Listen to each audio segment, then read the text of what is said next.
Good morning, everyone. Welcome back to the fourth day of Digital Investment Summit at MTM 2020. My name is Sean, and I am honored to be with you here today. Now, we thank you for taking your time off your busy schedule to join us, and we hope you will find all of our sessions fruitful and informative.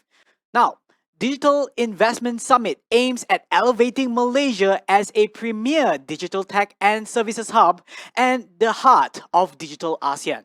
This fully virtual event will feature a series of live webinars, tech and talent ecosystem, and locations showcase.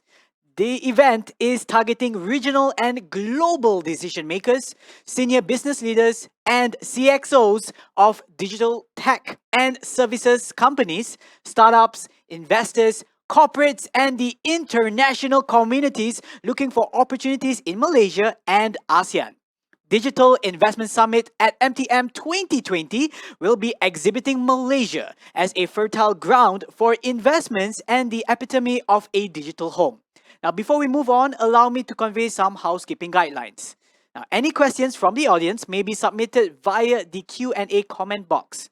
Also, meeting and chat rooms for attendees are available for your networking convenience. And for those of you watching this live stream on Facebook, if you have any questions, please write them in the comment section below.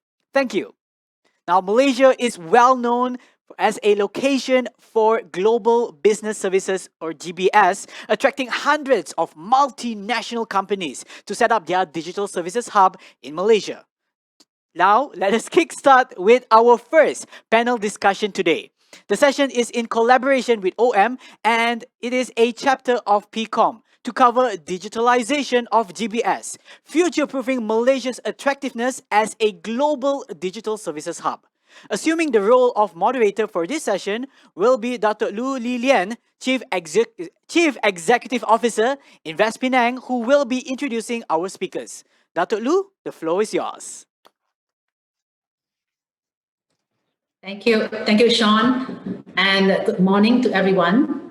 Welcome to our first session of the day titled Digitalization of the GBS, Future-Proofing Malaysia's Attractiveness as a Global Digital Service Hub, brought to you by MDEC, PIKOM, and OM. Thank you very much for investing your time with us today, and understand today is day 4 of MDEC's Digital Investment Summit at Malaysia's Digital Tech Month 2020. First, let me introduce myself. My name is Lilian. I am the CEO of Invest Penang. Invest Penang is the principal investment promotion agency for the Penang state government. I will be hosting this panel.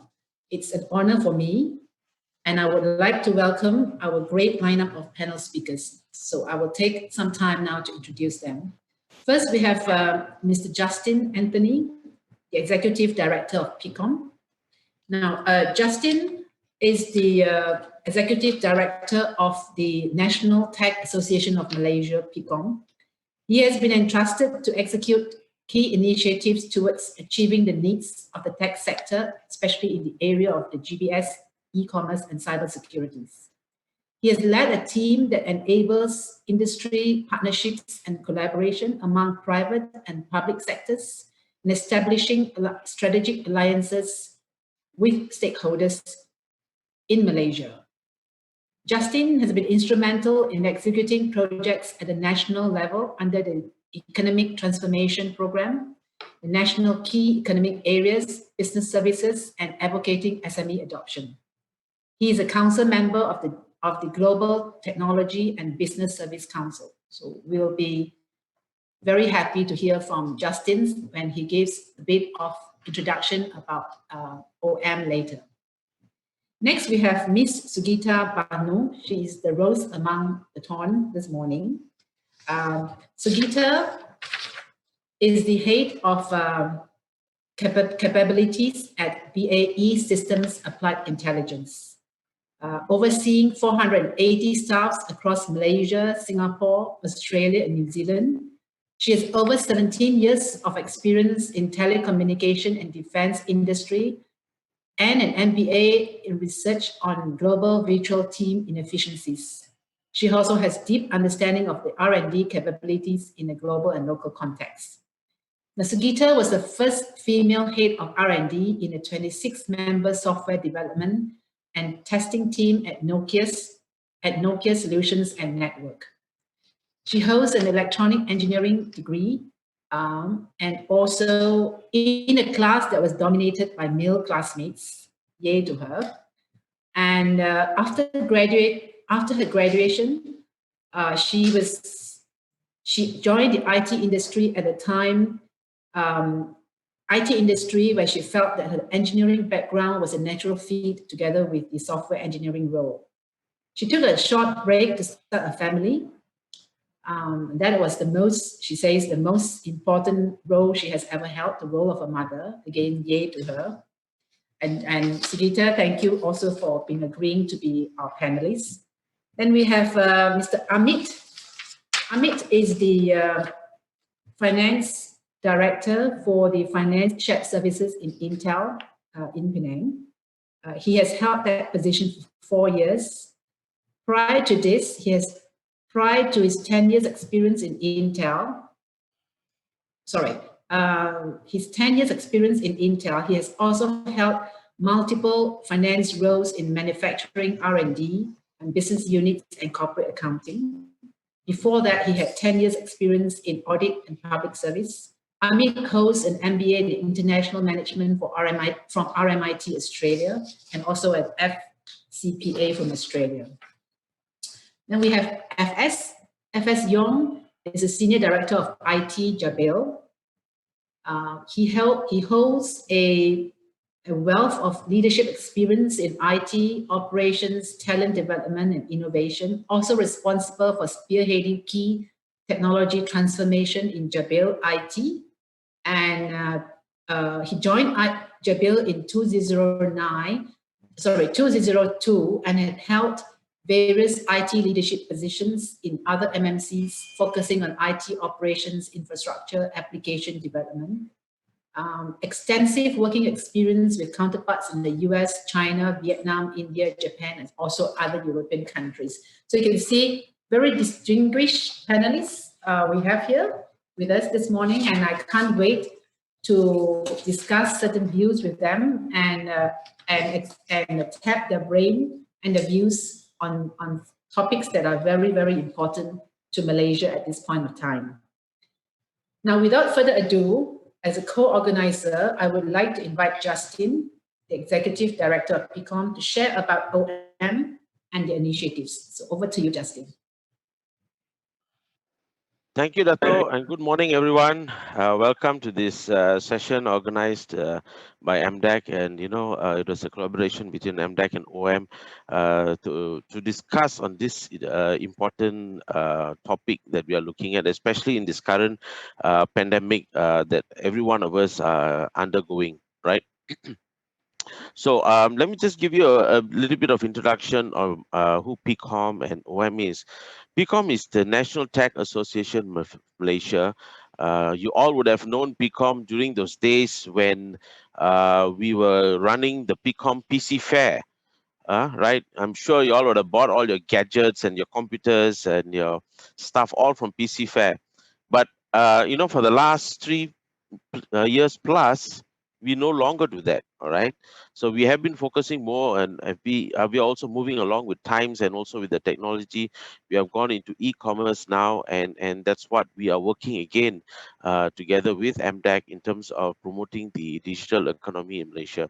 So we have about over 1,000 members in the membership, which comprises within 5 different pillars within PIKOM, which is the GBS sector, OM, which is a chapter of PIKOM, which represents all the shared services and outsourcing companies.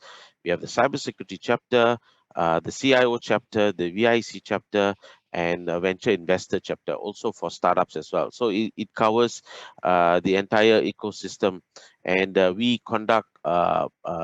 carry out surveys, we carry out industry data, research reports, and also thought leadership sessions in terms of how to educate the industry, bringing to them the latest trends and technology, what the globally organizations are doing. right? So to give you, sorry, okay. Okay, so we were formed in 2006, where there was many companies coming into Malaysia, especially the MNCs during those years, and at that same time, there was also growth in the local outsourcing players in Malaysia. So this again is a baby which was formed by OM, by PIKOM, together with our partners in crime, which is MDAC, and also a few other industry players have come together and say, okay, let's do something for the industry. And this was formed in 2006. Today, we have over 130 members just in the GBS space. There are more companies there. With MDAC alone, there's over 600 companies who's not also part of this chapter, right? So over the years, we have established partnerships with GBS Iskandar, not forgetting Invest Penang, CCM also. We are also working with them, MABC, and now the latest one that OM has been a founding partner with the Global Technology and Business Council Services Council, which I'll share with you later a bit into what this council will be doing and how it's actually helping industries, companies in 12 different economies. All right, especially when the current pandemic is ongoing. Yeah. Oops. Okay, so as an overview, you all know we have over 600 GBS companies with over 250,000 employed in Malaysia. When I say 250,000, this includes all the contact center players who are not within the purview, not within our purview, and not also within the MSC purview. So there are many companies out there that need to actually come forward and work with us. Yeah, so we are estimating a revenue of 8.1 billion per annum in the strength of the industry in Malaysia. We are ranked third in the Global Services Index by 80 Kearney, and supporting close to 50 different languages, and that's our strength. All right, we support more than 50 different languages and dialects for global companies, and it has been a multilingual contact center hub for the world, right? And it's amazing to see some of our players, our members, who have actually servicing countries around the globe, right? And as well as the region. And as we go on and keep changing during technology and all that, we are keeping abreast with it. Okay, just to give you a quick heads up onto what we do, we provide market access uh, facilities in terms of getting our service providers to meet with global buyers or regional buyers or domestic buyers to actually acquire their services, right? So we have taken them for global trade missions, and it has been quite successful, especially during the economic transformation program. And we work very closely with the government of Malaysia, not only through with MDAC, but also with other government agencies that we work with. We also produce industry report for the GBS uh, industry. We have produced four. Currently, we are working on the fifth one, which is a talent market survey report. Some of you are already participating in it. So the report should be out sometime in the first quarter of 2020 to give you an overview of what the current status of the market, talent market is in Malaysia with the GBS is concerned. And we continue to enhance and promote talent development within organizations, within our members, and also we provide thought leadership through our smart sourcing summit that we conduct every year. Now, it's amazing that during this pandemic, all our events actually prior to the pandemic has been all on physical events. And this year alone, PIKOM has organized more than 40 virtual webinars. And the last which we did was the PIKOM Tech Fest in Penang. Over 3 days, we had more than 160 speakers done virtually. All right, that has never been done before, and that is some record that we done. So that thought leadership continues to go on, no matter what the situation is. Yeah. So this is the other thing that also I want to share quickly with you is that we have also we're working with HRDF in terms of placing and training uh, graduates, unemployed, and retrenched people who are looking for job, for seeking for jobs. All right, you can actually reach out to us later on. Probably there will be you can reach out to us or contact us at PIKOM, and we'll be able to share with you how you can actually participate as companies, as organizations down there. You want to have your employees upskilled. This opportunity, we have about 10 programs that we are running now. You can always join with this. This is also a collaboration between PIKOM, HRDF, and MDEC. Yeah. Okay. This is another event which is taking place on Monday. Please do a snap register here with this QR code, which I mentioned earlier to the team as well. This is organized by the Global Technology and Business Services Council, which OM is also a founding member. So hope to see you all for this event. And there's a good research report by Everest, which is going to talk to you about what the industry has been doing for the last 1 year, especially during the pandemic, and what is our recovery going to be in the year 2021. So it's good for you to register and grab a copy of that video recording. All right. That's about it. So I'll pass you back to Dato Lu to take you on to the follow-up of this conversation. Thank you, Dato Lu. Over to you. Thank you, Justin. Okay, we will start off with the panel discussion. Just for a start, I would just like to mention that since 2004, AET currently has placed Malaysia within the top 3 preferred destination for GBS sites and being the first choice as the preferred business community hub for the world. And since its inception in 1996, MSC Malaysia is now home to almost 600 GBS companies with over 110,000 employees. And these companies are providing services to the world. Now, these 600 companies are those that are registered for the MSC certification. Those without MSC certification could be even more. And we are, in fact, talking about nearly 200,000 employees in Malaysia that are involved in GBS services. Now, with the rapid adoption of digitalization, especially now with the recent COVID experience, we want to find out how companies are evolving in this new digital platform to continue to offer their services. We will also want to discuss how Malaysia can maintain this value proposition being the top 3 preferred destination for GBS site in the world. And especially in this increasingly digital world.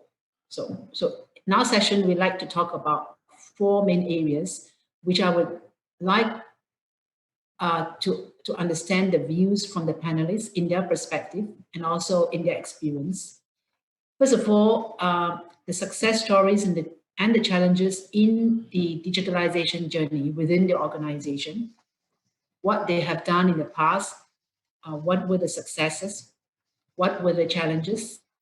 Secondly, the next phase or the next plan or the next milestone for digitalization moving forward, the technologies that they will be embarking on. Thirdly, what are the opportunities that are open to them now in a new COVID world? And last, to see whether in their views, they think that Malaysia can be the heart of digital ASEAN. And this is the ambition ambition of Malaysia. So we like to examine whether this trend is possible for us in the near future. Now, what I'd like to do is to first start by giving and inviting each of our panelists to give a brief description about their company. OM has talked a bit about what OM is about and explaining their vision and also their mission. We'd like to start off now by asking each of the panelists to discuss or to share with us their GBS activities in Malaysia. So maybe we start off with Sugita.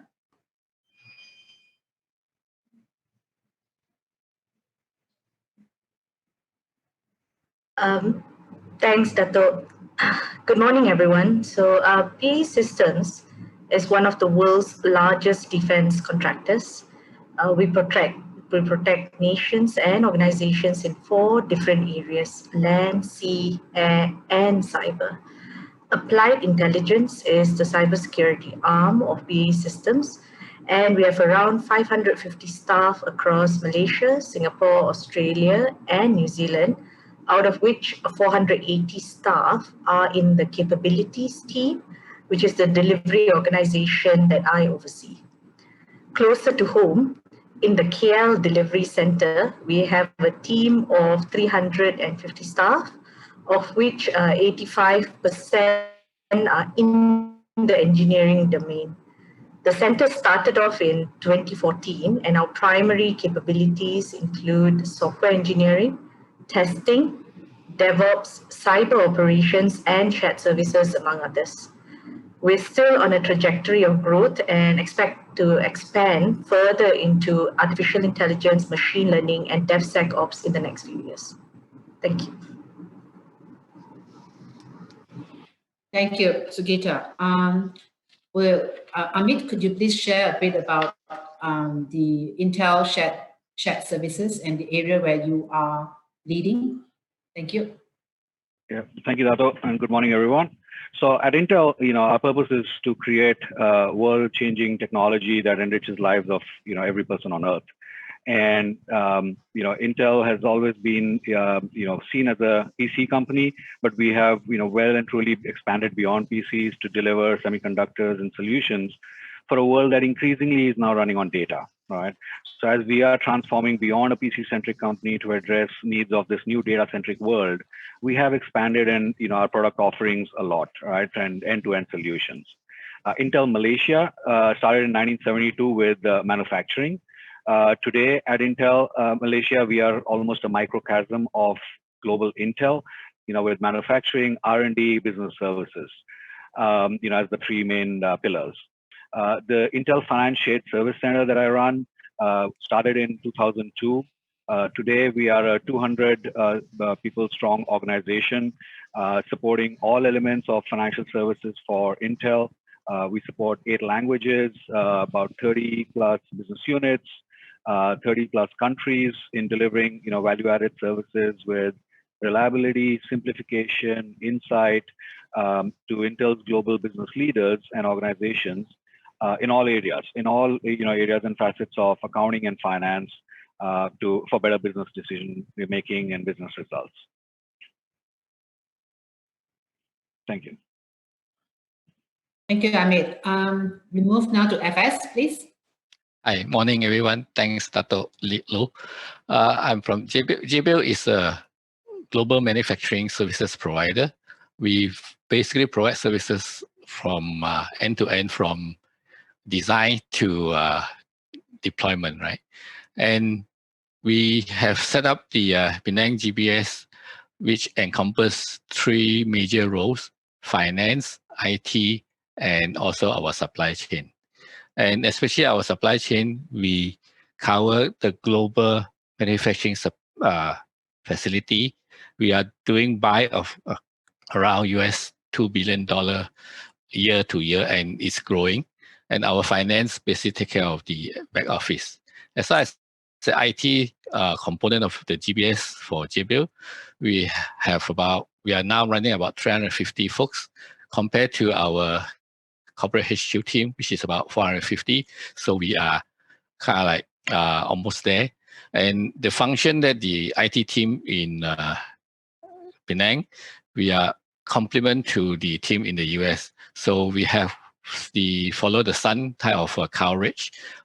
Plus also, Jabil manufacturing footprint has a big portion in Asia, and we, the folks in Penang, serve as consultant as well as providing the digital services to all these entity.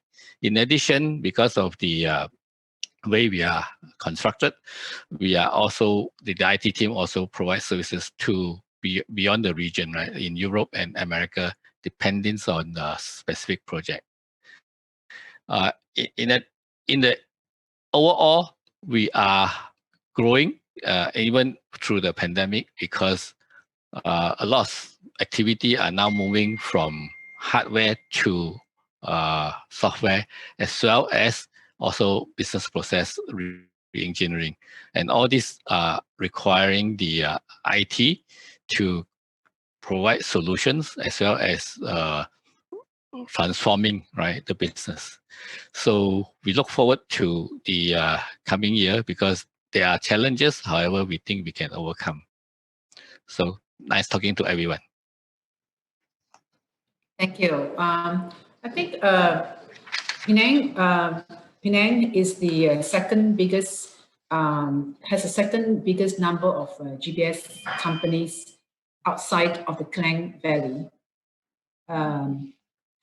Penang has the biggest number of shared services outside the Klang Valley. So Klang Valley has the highest number, and Penang the second city in Malaysia with the most number of GBS companies.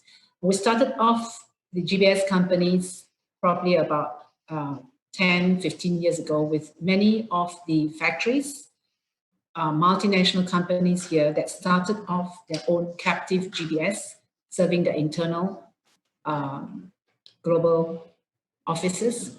And this has also expanded to third-party GBS companies. So we are a thriving site for GBS.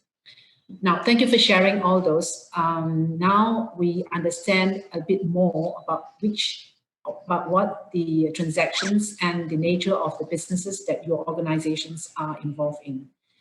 Now, I'd like to now start the panel discussion. I think we know that the GBS business model, delivery model, has proven itself as the best vehicle for cost efficiency and driving value across the global operation.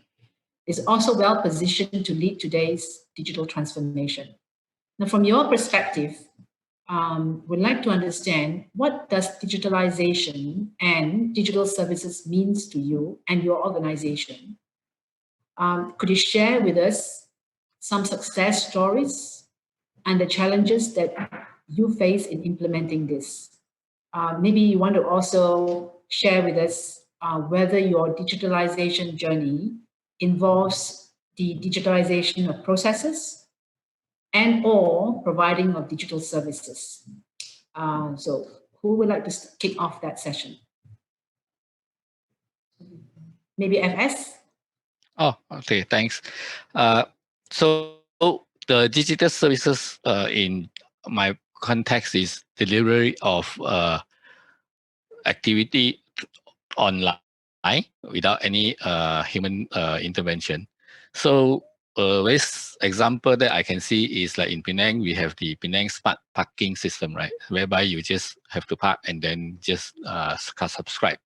And then all these are handled without having to have any person running around. So it's a big improvement.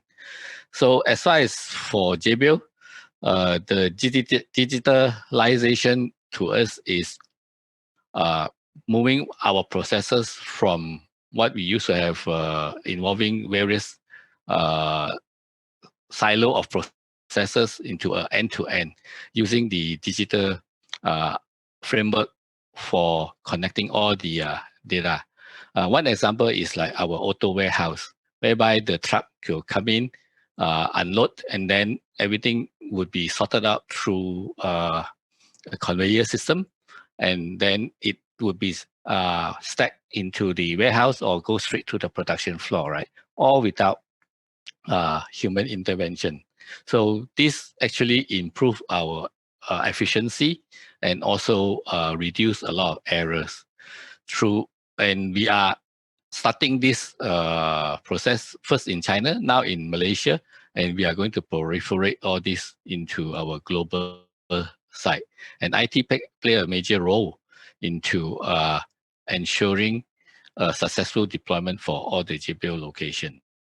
Now, in addition to that, we have, since we are supporting like our supply chain folks and the IPO officers, so we implement RPA processes for their transactional activity of like purchases, and that help to increase their efficiency, and whereby with the same experienced people that we have, we can take care of more customers as well as supplier in that aspect. All in all, is the digitalization will help us to improve efficiency and also reduce the mundane tasks for our employee. Now, releasing them to be able to look at how they can value add into the organization. Because as we all know, a lot of things is we take it for granted. However, with digitalization and the opportunity it offers in the form of the amount of data that we have, it enables our labor to take a bigger role. So all in all, the contribution of the Penang team to Jabil overall has been well recognized, and that's why today we are at about 1,000 employees all in IT, finance, and supply chain, and we are still in a trajectory to grow because it proves to be very valuable to the company as a GPS operation. Thanks, Lillian. Thanks, Dato'. Thank you, FS. Is this your site for IT chat services? Is this the only site for your globally, or do you have other sites that mirror your operations? We are the primary site, and we have another site we just stood up in Ukraine.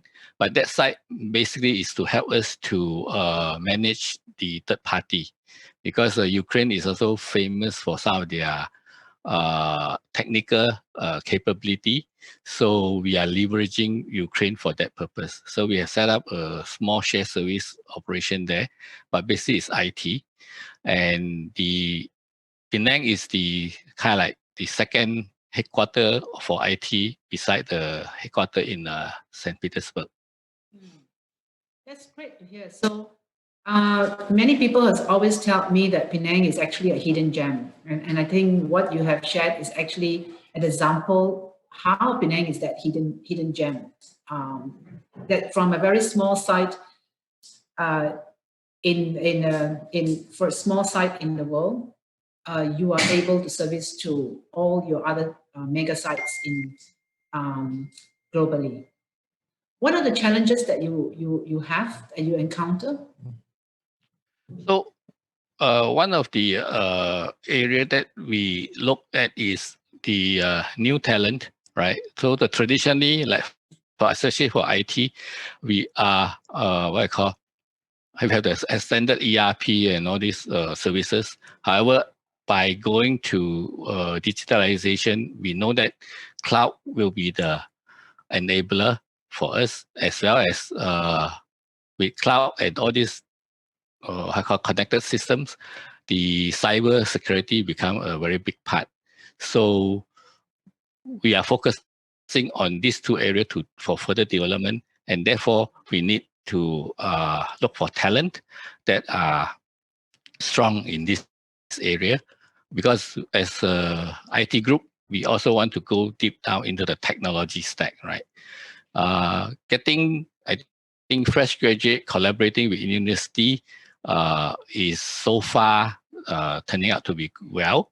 However, I think for deeper level of knowledge, it's we need to engage from India or Philippines, the expertise, right? So we hope to see more of local Malaysian able to take up the role as well. Because one of the reasons Jabil invest into Malaysia is make use of our local diversity. And actually, when we started the GPS in Penang, we actually moved the operation from India to Malaysia based on two reasons. One, we are very near to our manufacturing facility, and that has enabled us to understand what are the problems our manufacturing partner are facing internally, and how can IT help and solution it. Second is like Justin just alluded to, with a multicultural population, we are able to handle the major, especially the major Asia language skill, and also the culture.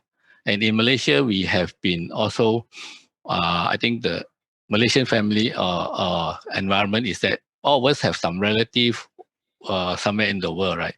And that also gives us the perspective how to communicate, how to work with people, and that is a edge, I think, compared to country like Vietnam or even like Indonesia.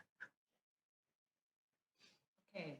I think key points that FS has mentioned, that's the one that those points that's always been mentioned by many speakers and many sessions that I've attended is always talent, diversity, and multicultural.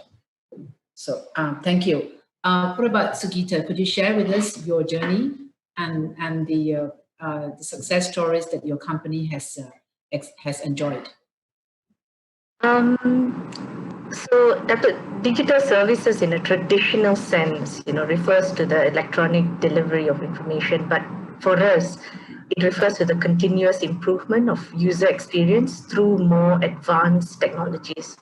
Now, this applies both to our internal processes and also the solutions we provide to our customers. As you know, the cybersecurity arena is moving really rapidly. So to keep up, we need to operate in the most efficient manner to get our products and solutions out in the market in the shortest period of time. Over the past few years, we have modernized our internal processes from simple actions such as removal of manual Excel forms and replacing it with SAP processes, to simplifying our deliveries to our customers using DevOps methodologies. While we have similar challenges to what FS has mentioned, I think our biggest challenge really is in user resistance to change. But what we have done is through constant re-education and awareness, we're able to bring our customers along on the same journey. Our motto is to be fast but not perfect. So what we've learned is the quicker we transform our internal processes, the faster we'll be able to deliver services to our customers. Thank you. Thank you for that sharing. Amit? Yeah, yes, Dato. So, I mean, very similar thing to what FS and Sugita mentioned. In the finance world also, right? Traditionally, shared services were like the back office, executing transactions and so on, right? What digitalization really has done for us is, is more effectively use those resources in areas to improve, the business outcome itself, right? Not spend so much time in actually just, processing a transaction or recording a transaction, but really, drive more upstream engagement with the business and impact those results. As an example, so you take someone who manages, inventory accounting, right? In the traditional sense, that person would be basically doing, recording all inventory-related transactions as part of his or her day job. But as you digitalize that, now that person kind of spends more time in analyzing inventory trends, gross margin trends, inventory levels, and so on, right? So we've really seen that shift happen in terms of how people, how the company, the organization has really adopted digitalization and transformed the way we work, right? It really has transformed the way we work. Another area where we used to take 2 weeks plus of time in calculating from demand to supply, that piece has now come down to about 2 minutes. So, it gives us more flexibility in responding to the market signals, right? And how we respond internally to those kind of market signals. So, from a digitalization standpoint, I think, it's certainly an area which, has seen a lot of change in the way we work and where we spend more time and how we grow our internal capabilities to improve the business itself and in fact impact the bottom line, right? In terms of challenges, I think, very similar to what FS and Sugita mentioned, talent certainly is one, right? I mean, it's in terms of, hey, how do you ensure you have the right talent to continue growing that skill set, both internally as well as externally. We've tried some things around doing what we call citizen-led development. So, we take our own accounting employees who traditionally are, debit credit employees, but, you take them and put them through trainings to get them to learn those automation tools so that then they are able to kind of use those tools to improve their own jobs, right? So they are already a subject matter expert for their job, but now on top of that, instead of being just an accountant, they're like a digital accountant, right, or a digital analyst. So that's something, how we've addressed the challenge of talent. And I think then, the next challenge really is around, getting people to change, right? Getting people to, be open to the fact that, hey, the way they do their job now is very different from what they would have expected or they would have learned in university, and, on how to do it. And making sure that, both the leadership team as well as, the team that's actually doing the role is open to make that change, and, in the way we operate. So Amit, Intel has always been one of the industry leaders. So many of the other companies benchmark our practices on what Intel has evolved, or how Intel has improved, or the processes that Intel has introduced. So can you share with us the roles that has changed? You talked about now moving from more transactional to more complex roles within your organization in Penang. Can you share a bit of those applications with us? Yeah, sure, Dato. So, traditionally we were more of a, an accounting shared service center, right? Doing your traditional accounts payable, accounts receivable, those kind of roles. In terms of complexity, what we've grown over the last few years is, taking on more complex roles, which are generally like a global process owner role, right? It's a process owner role that is generally sitting at corporate headquarters, but we are now doing that role out of Penang. And we've broken down different processes, and then, basically said, all right, these are some roles which we can, grow the capability locally and lead those roles. We're also managing, things like taxes for a lot of countries around the world, globally out of Penang. Even taking on things like local statutory requirements, which are, for both Asia and Europe, happening out of Penang. Besides that, I think we are taking on a lot more of the US GAAP reporting, happening, out of the Penang Shared Service Center here. And on another front, what we've also done is we've embarked on a journey to take on more finance roles, right? Roles that traditionally have been in the business finance side. So things like product costing, or settling of capital, procured equipment, financial planning and analysis, and budgeting for business units and stuff. So these have been traditionally roles that always sit within the business unit. But what we have done over the last few years is we've taken those roles within the shared services, and we're really expanding that scope within the shared services, because we can then benefit the business through the process excellence that we have, as well as the automation, the transformation that we elements that we have, and give them a better result, right? So that's something that that we've been doing over the last few years. That's really taking us above.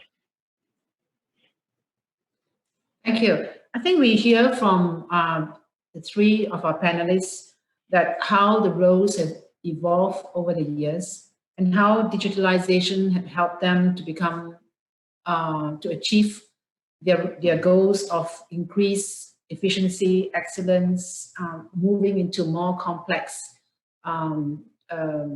function, more analytics, less transactional. We hear about how Sugita talked about being achieving efficiency and being fast but not perfect, correct? Is it perfect? Fast but not perfect. So, and I think throughout this journey, they all talked about the common challenge of talent. They talk about resistance to change, about how the needs of staff to learn new skills. I think that those challenges were common to all the three organizations. I want to throw a question to Justin. And we all know that talent is the new oil of the 21st century, right? And with all these challenges that they have mentioned, what is the PIKOM's role working with MDEC to address this talent issue for Malaysia? Thank you, Dato. Can you hear me? Yes, yes. Yeah, so there's many ways we have actually been working with MDAC, and not only with MDAC, with also the other industry players per se, with Invest Penang, Invest KL, GBS Iskandar. Yeah. So I think it's the works of the entire ecosystem that need to address this, because everyone, this is a common problem. I mean, what was shared by all of you just now is that, uh, trying to find the right skill for the services that you're looking for to engage these employees.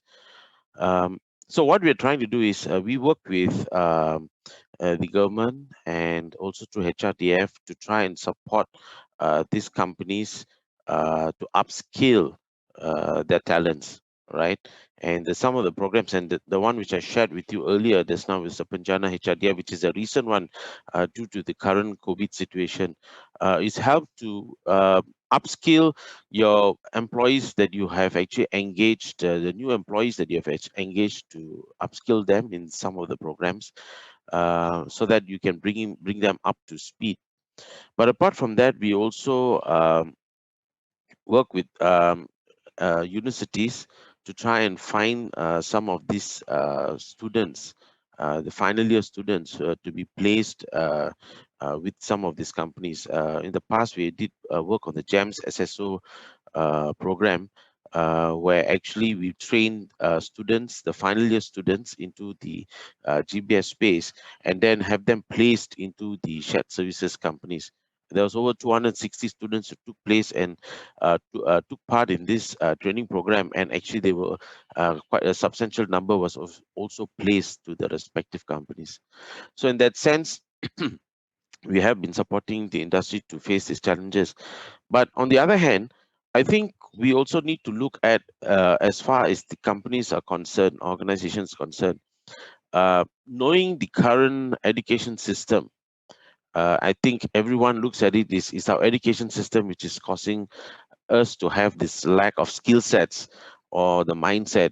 I think we need to look at, employees need to look at, when you're engaging employees to your workforce, to look at people with the right mindset and then groom them up, because you will never find from the current workforce the right talent that you're looking for. So I think somebody with the right mindset, with the right attitude, will be somebody who can actually train and groom them.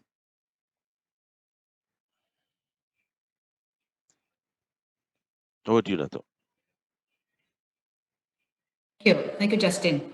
I'd like to move now to the second point for discussion. So we want to understand from each of you, what are the next milestone that your company will be engaging in? The future technologies, for example, the adoption of machine learning, AI, robotics, those have been very much emphasized as a technology of the future. Now, when you talk about that, I have a question from the floor, and maybe we could address that as well. The question was that with all this new technology replacing humans in the transactional work, is GBS actually creating jobs, or are you reducing jobs? So when you talk about your technology of the future, the next 3 years, for example, what technologies will you be engaging in? Talk also a little bit about whether this will be creating job or replacing jobs. I think Malaysians are now, as all of us around the world, are now worried about job losses. And so with this, will you be creating jobs or replacing jobs? And who would like to start off with this session? So Geeta, I see you very anxious to jump in. Please. That's what I wanted to say. It's not about replacing or reducing jobs. I think it's about transforming jobs. I think it's about getting our folks in Malaysia to adopt new technologies and be open to that adoption and learning of these new technologies. I mean, for us in BAE, the adoption of cloud is a big driver, both internally and externally, right? Because we believe that this will reduce the dependency on our on-prem hardware, We also believe that the use of artificial intelligence and machine learning will be the primary drivers to understanding user behavior. Now, this is still in its infancy in Malaysia, but I really believe it will increase rapidly in the next few years. Yeah. And as Malaysians, we don't want to be left behind, so we need to really keep up with this technology in whatever form. It doesn't have to come through formal education. There's enough data and knowledge of what they call a Google education available to every one of us, wherever you come from. As long as you have internet facilities, you can access this information. Now, we believe that using AI and machine learning, the models that we are using today will help us identify what our key business workflows are, so we can, which will then help us, focus on prioritizing the deliveries and the solutions that we provide to our customers.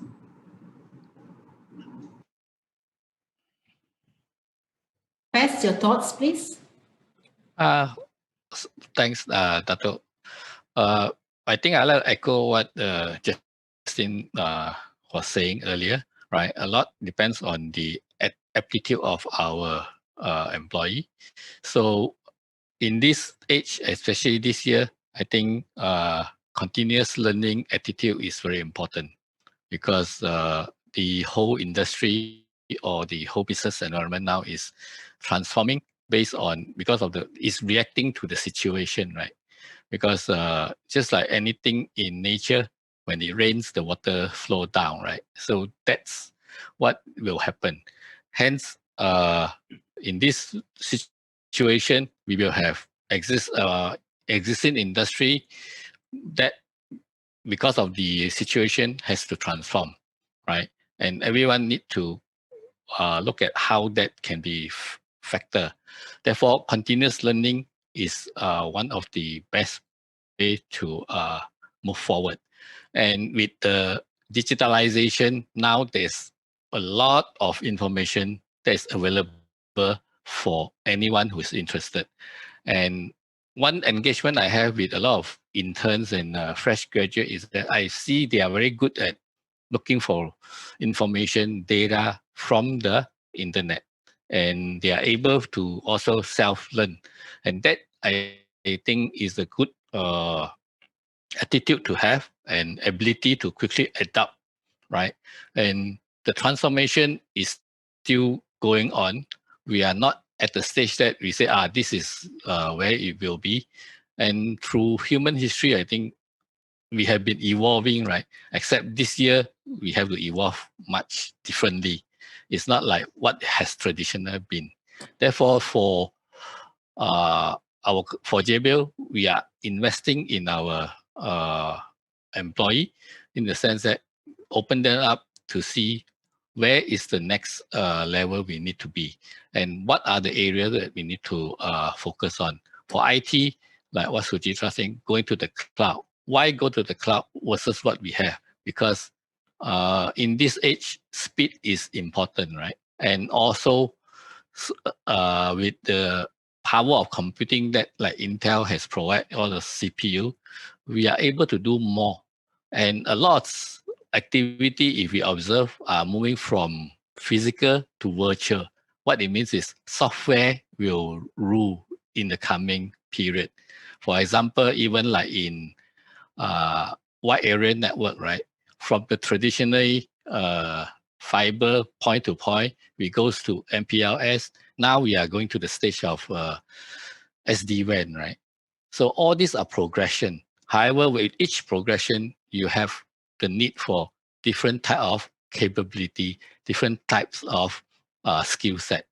So for our employee, we encourage them to open up and continuous learning and continuous recertification, because that will bring us to the next level.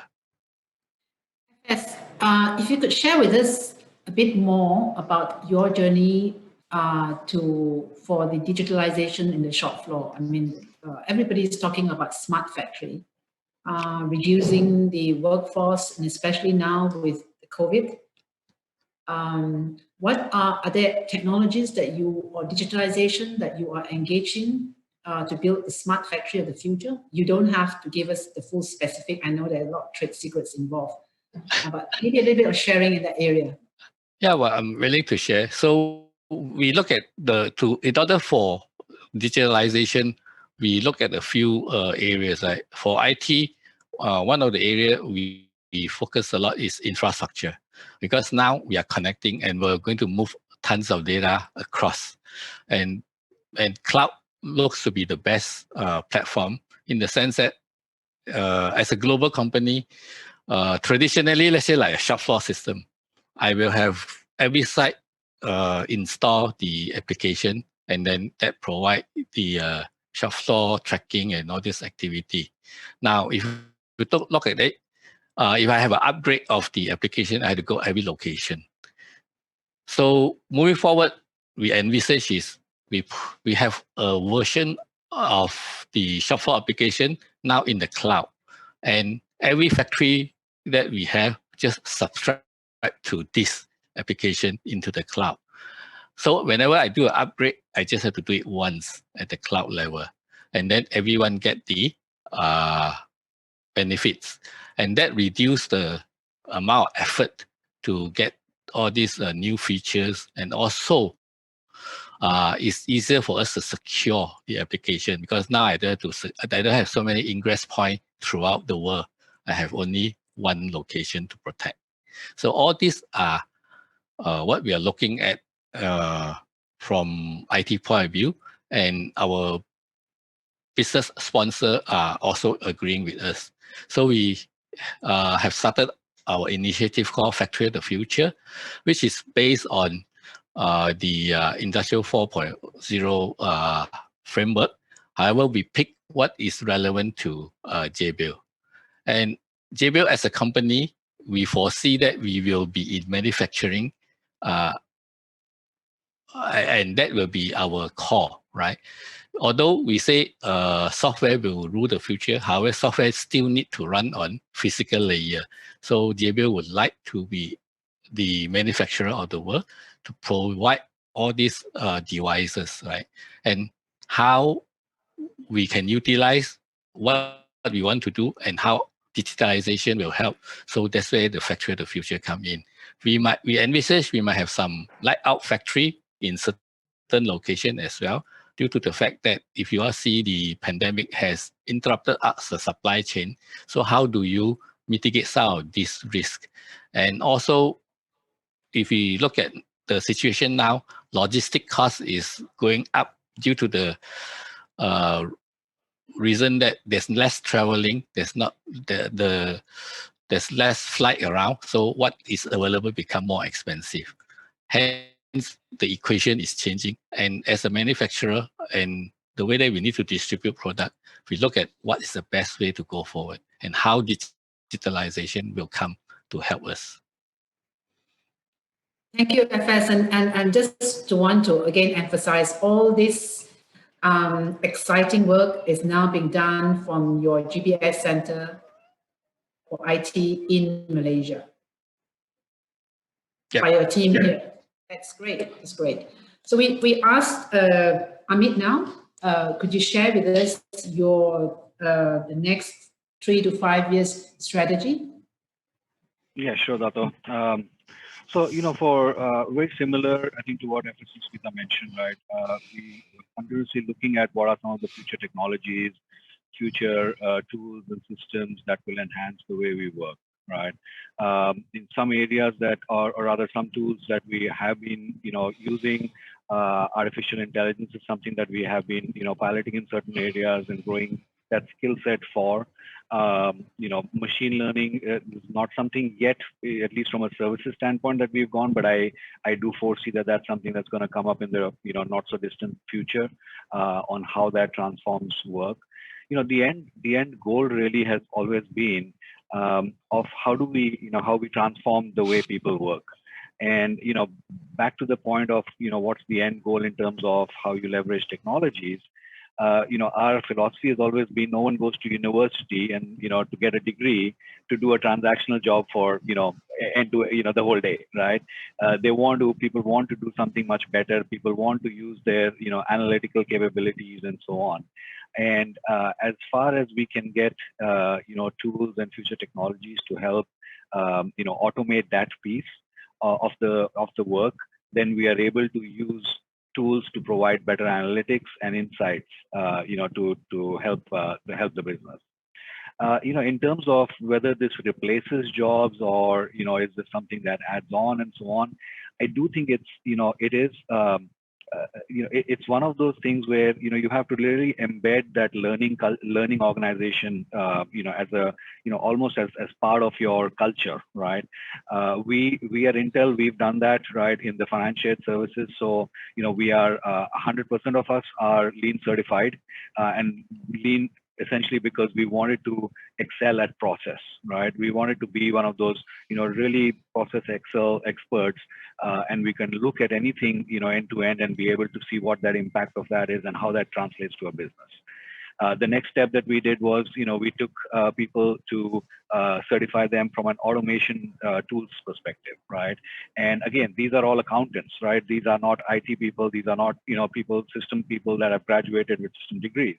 But we really wanted to, build that culture where people can learn something new on the job, apply it on the job, help make their own job better, and then, as a result, help the organization as well. So that has been something that's, I think, the more we do that, it's, it goes back to that question of, it doesn't really, take jobs away. It just enhances the jobs that we have a lot more. Great to hear that. Thank you. So you've seen that from our three panelists, they have they had an exciting journey.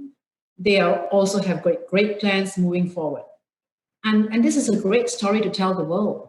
So Justin, as the voice of the technical industry, could you tell us what PIKOM and working together with MDEC collectively, what are we doing to share that message to the world so that we could grow the size and the capabilities of the GPS industry in Malaysia? Thank we you, have Dato'. stories to tell. Yeah, thank you, Dato'. Actually, I agree with all of the panelists, and I think they're all doing a great job in terms of adopting in the technological space, and how they have actually enhanced the people within the organization.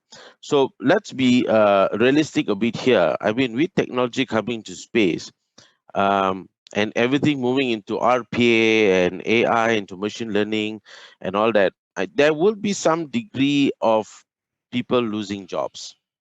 All right, we cannot avoid that. All right, there will be some jobs which we have to let go. But that's a fact. That's actually a fact.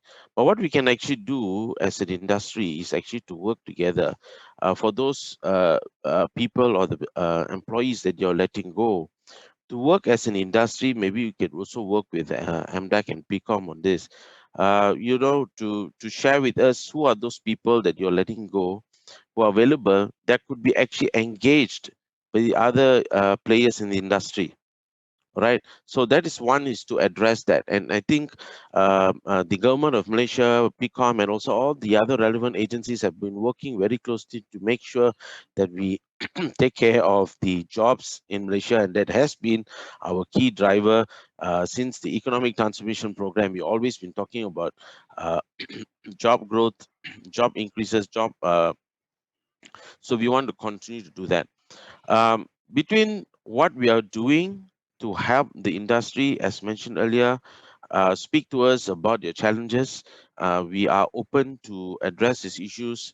We are very closely in touch with MDAC and as well as the human resources development to address these issues.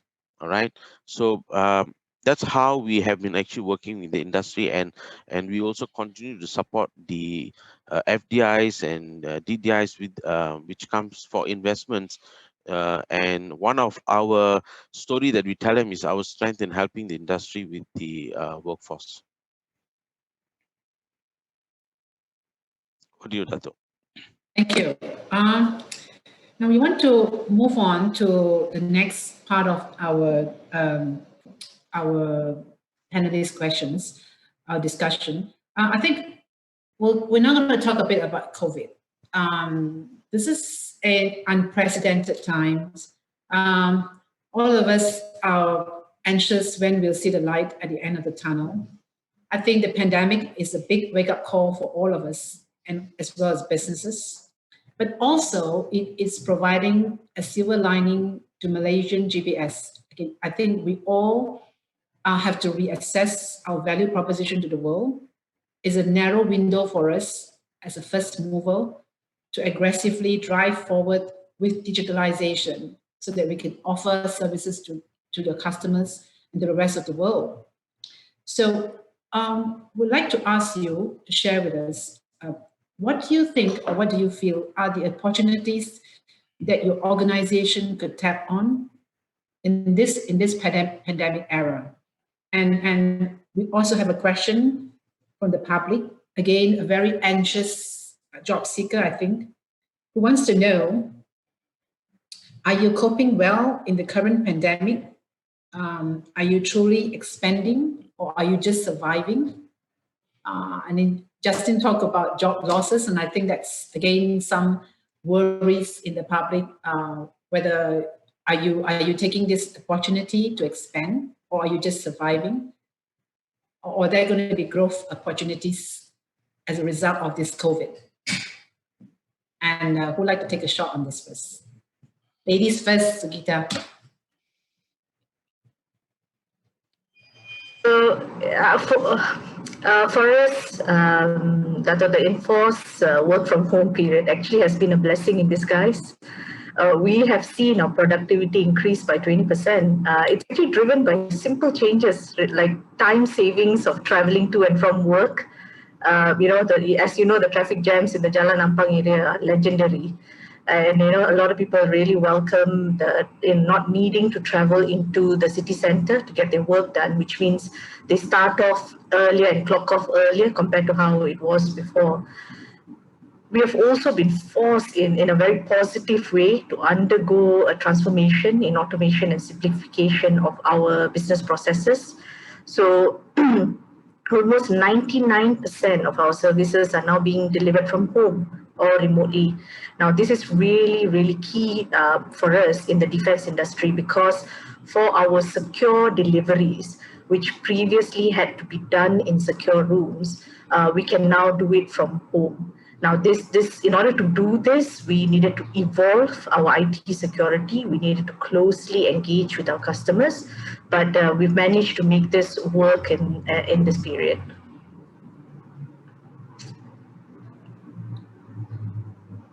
Okay, thank you, Sugita. Amit, any thoughts? Yeah, sure, Dato. I think just in addition to what Sugita mentioned, right? We are looking at this as a great opportunity, right? One of the silver linings of this pandemic really has been that almost every job in the services side can be done remotely, can be done virtually, right? And we are taking that as an opportunity to really challenge some of the location of jobs that we have, that are in different places and stuff. And it's opened up so many different doors for us, right? Because we are now signing up and volunteering to take up more jobs out of the shared services here, because we're saying, well, we've been doing that remotely for the last 9 months anyways, right? So it's a huge opportunity from that aspect to to build on more more roles and stuff. And I think the first you have a first mover's advantage there if you go fast. Besides that, I do think the productivity piece, a lot of employees have actually come back, that their productivity has improved. We are responsible to do the quarterly financial close for Global Intel, and we've been doing it for the last 3 quarters now, all remote, 100% remote, which is really a proud achievement for the team. And one other thing, I think it has really leveled the playing field amongst different sites, especially for a lot of global companies, because everyone is operating virtually, right? So it's not like one country is stuck and the others are still having that face-to-face interaction and stuff.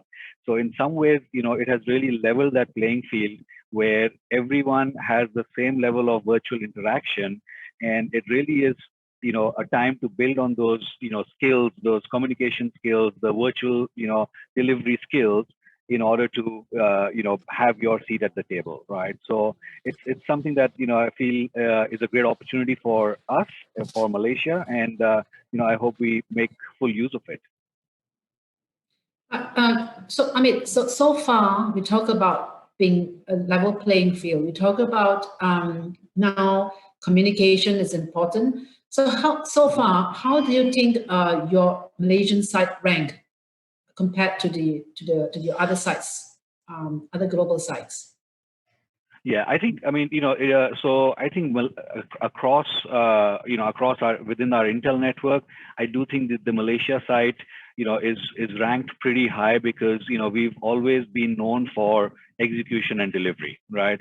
One of the things that Malaysia as a site never, fails on is, execution and delivery, right?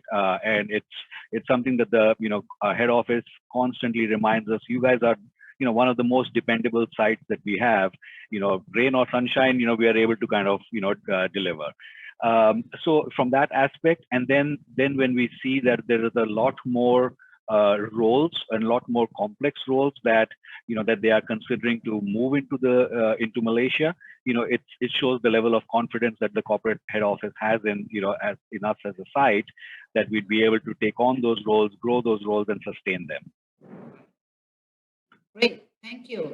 And FS, my guess would be you will not only be surviving, but you will be thriving. Lots more responsibility and opportunities for you. Thanks, Dr. Lu. I share the same input from Amit and Sujitra, right, on the challenge, on the work from home and how employers are looking at it. And actually, that also opened up opportunity for company, right, to access how effective is work from home.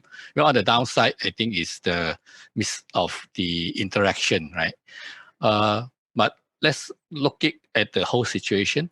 So you'll be surprised throughout this work from home period, we are still onboarding new employee every month, and we still have some people finding opportunity, right? And we have some off-board, but total we have more on-board than off-boarding, right? So in that aspect is, I think we can say things are as usual, and we are still continuing our journey to invest and grow in Penang. On the factory side, I see the business has been growing, and currently Jabil on the factory side is more than 10,000 employee, and we just commissioned Batu Kawan not too long ago, and we are moving more volume into Batu Kawan as well. And our latest location actually is in Kulim. We'll be surprised, but somehow our customer wanted. So we are all linked together, right? So for business-wise, I see the Jabil Penang, we are growing at quite a good rate. Partly is also stimulated by, I think, from this pandemic period, we are in healthcare as well. So we do have more demand, right? And as China started back up, everything kind of like kick in again, right? So we have all this activity, and I foresee coming year will be at the same pace, right? So to me, this is the growth that we have is real. And for IT in GBC, we are also hiring, and every month we continuously do that, right? Perspective of our worker, our employee, they are actually we try to provide I call under this pandemic situation, facility to help them, right, to cope with the situation. As well as trying to be flexible, right? Because at home, not only we work from home, if you have children, they also study at home, right? So how do you encourage and how do you set up all this infrastructure? So we actually were very surprised. I think a lot of time we hear, we have not so good infrastructure, but so far from our experience, things turn out to be good. And actually, globally, we rank quite well, right? However, I don't think we should rest on this because it can further improve on ensuring all household and all areas like we are well equipped. Because moving forward, I think work from home and office will be a combination rather than totally work from home, but a combined effort, right? Why? Because we see the other side of our employee, the sense of belonging, and also how do you get the teamwork to be closer. The human interaction, I think, is still of value, right? So therefore, our outlook is moving forward, work from home, yes, but also how do we facilitate maybe hoteling and things like that. So all this is part and parcel of the future work that we are seeing. Thanks, Dr. Thank you. Thank you. Great. Thanks for sharing that thoughts. And I'm very encouraged to hear you say that we still, from working from home perspective, we still rank quite high in terms of the other sites in the world. Because, like you say, from a government agency perspective, I'm always hearing complaints, infrastructure is not good enough, broadband is not good enough. But for you to say that overall, I think our coverage is still in the country is still well ranked compared to other places in the world. That's very encouraging to hear. Thank you for that. Now, I'd like to move to the last question that I have. We started off by stating that Malaysia's position has been ranked in the 80 Kernels report as the top 3 preferred GPS site. I would like to hear from you and your perspective, whether you think that we can maintain that position, especially in this very aggressive world, digitalization world. Can we still maintain that position now in this new digital platform? Do you think that Malaysia can realize its ambition as a preferred global digital service hub, not only GPS, but the global digital hub, service hub in the ASEAN region? Do you think we can realize this ambition? Why? If yes, why? If not? And do you have any suggestions that we can give to the government or to the industry to maintain this position as an attractive hub for global digital services? FS, we'd like to hear from you. Thanks, Dato. For Malaysia, we started the I think the manufacturing all the FTZ activity long time ago, and we kind of like the leader, so we have some advantage there. However, for GBS, the starting point is about 10 years ago. We already started all this activity, but the other country are catching up. And also, from my perspective, the landscape is that country like Indonesia and Vietnam, they are also playing a big role. And to a small extent, Singapore as well, right? Each of them offers some advantages and to the investor, but overall, right, Malaysia still are appearing attractive. However, we cannot rest on our past glory. We need to further invest in what the GPS industry is looking for, right? The talent and also the movement of talent, as well as government direction, especially on the overall how I call investment atmosphere, right? How can a company set up and be able to operate efficiently? So all this come into play. For GBS to grow and us from Penang, from Malaysia to maintain, I think we need to act on all this area. In addition, even though I say we have quite widespread internet infrastructure, all this well placed, however, we can move further up in that infrastructure arena as well. For example, we should attract more of these major telco to land their circuit into Malaysia instead of now we have to transverse to, for example, like Singapore, right? Because all these are cost related as well as bandwidth opportunity. With more and more going to the cloud, we need a lot more bandwidth than what we think at the back end, right? So that all this I'll argue well. And I think our adoption of 5G, if we look at it strategically, it will be important because 5G also offers all this bandwidth opportunity. Maybe there are some confusion at the global stage, but I think that technology will have a lot of advantage and that will help push the digitalization to the next level.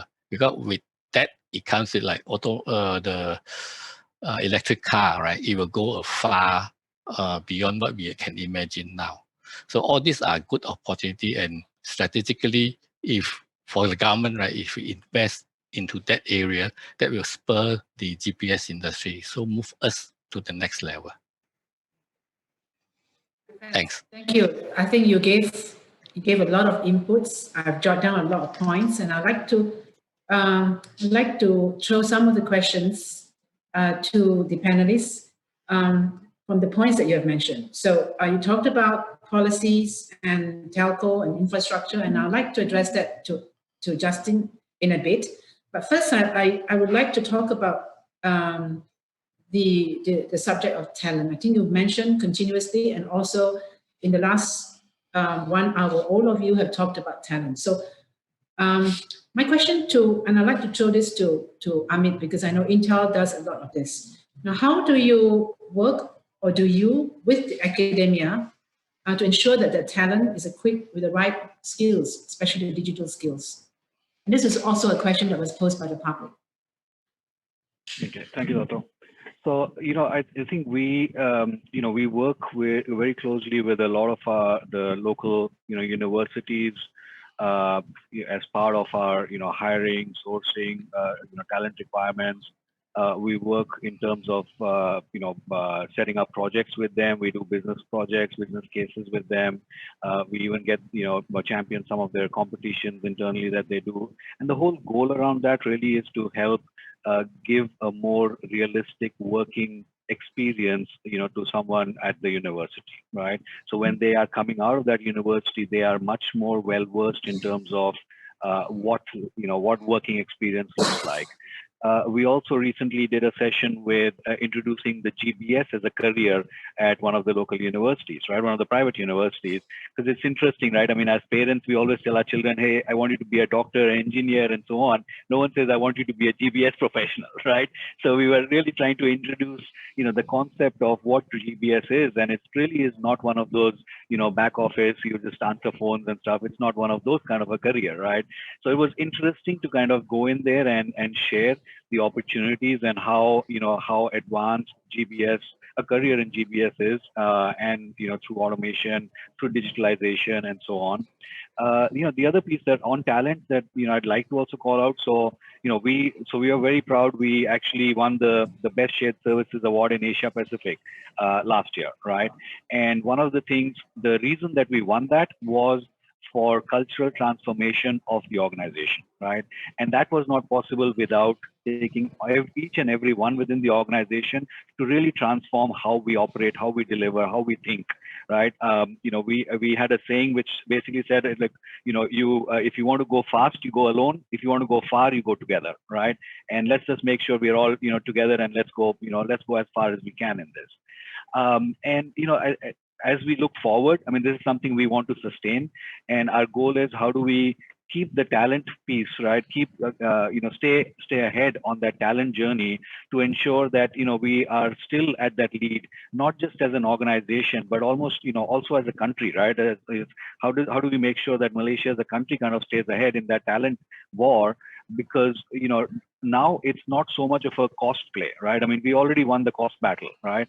But it is more of a talent is one of the biggest differentiators that we have in today's business environment, right, as a country. And I think, as Malaysia, we are placed really well to in that position. We just need to make sure that we have the right partnership between government, academia, and industry to keep pushing that, right? And do more, as much more that we can in realizing it.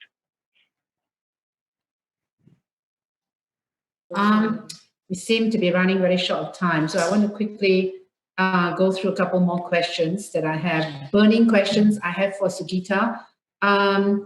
We know that in labor participation in 2019, for female is only 56%, whereas male is 81%, and women graduate output in STEM is only 44%. Now, if you're going into the digital services and digitalization, we need more and more talent in the STEM field.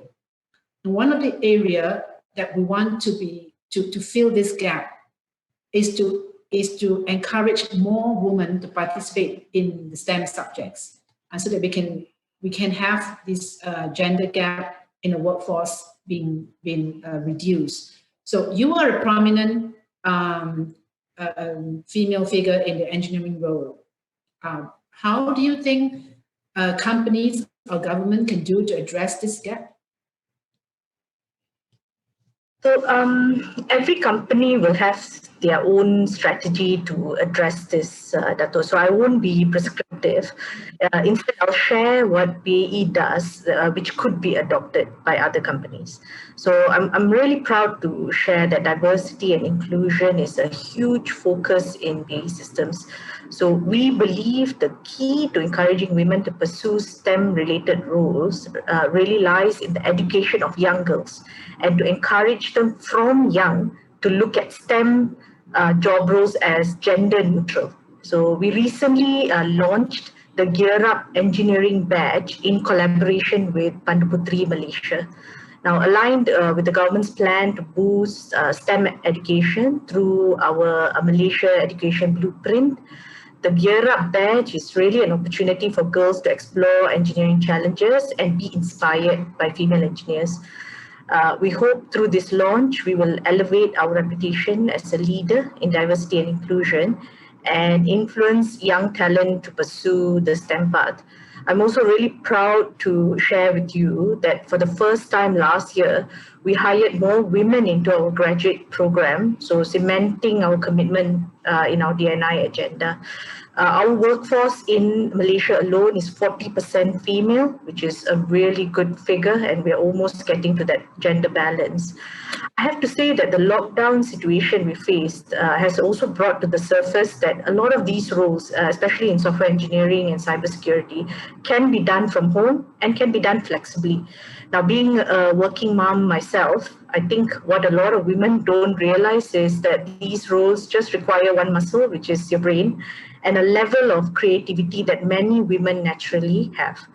I would encourage the government and agencies to look at our education system and instill subtle messages, such as pictures and stories of female STEM role models through teachers and books, to awareness in young minds of gender neutrality and the excitement offered by such roles.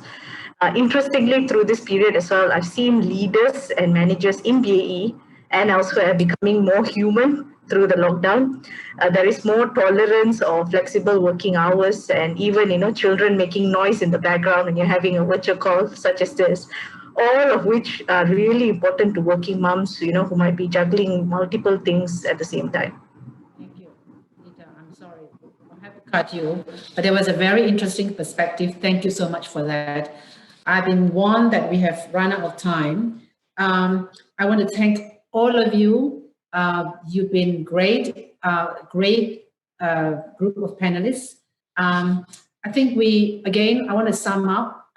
We started off by asking ourselves whether Malaysia can maintain its position as a preferred GPS site, especially now, and to realize its ambition as a global digital service hub. We all talked about how we have, these companies have already enjoyed successes over the last 10 years. And then we talked about how we cannot be complacent. We have to keep on marching forward. We talk about how all of you have already engaged into certain level of digitalization, providing digital services. We talk about how talent is most important, And then we talked about how we have to be looking in the future at also infrastructure, working with the academia. We also talk about policies, and this is one question that I want to throw, not a question, a request that I want to throw to Justin. I think all the challenges that's been mentioned by the panelists, I think it'd be good for, as an industry advocacy, for you to summarize all that up so that we could talk to the government, to MDAC, on how we can overcome all these challenges for us to take up to the next level. I think all the panelists talk about growth and opportunity in the COVID section. So job losses, we hope to be able to minimize that and still to be able to sustain and grow your operation. We all talked about the need of strong partnership between government and the private sector. And I think, yes, I think all of us agreed that Malaysia can be the next global digital service hub for ASEAN. The challenges that we have to address to overcome to achieve that ambition. So I'd like to thank again all of you, the panel of speakers, for your insight, for your perspective, your sharing. I want to thank also MDAC and PIKOM and Justin for bringing this session, and also the participant for spending the time with us. I apologize if we are not able to answer all these questions that was forwarded to us, but we'll try to answer them by email. And again, thank you, everyone. Have a really good day and stay safe. Thank you, Dato'. Thank you, everyone. Thank you, Dato'. Thank you, everybody. Have a good day. Thank you. Bye. Our thanks to the moderator as well as our panelists for that composed and synergetic exchange. Ladies and gentlemen, we will now be moving forward to our next session today, and it will begin shortly. Click Join Session.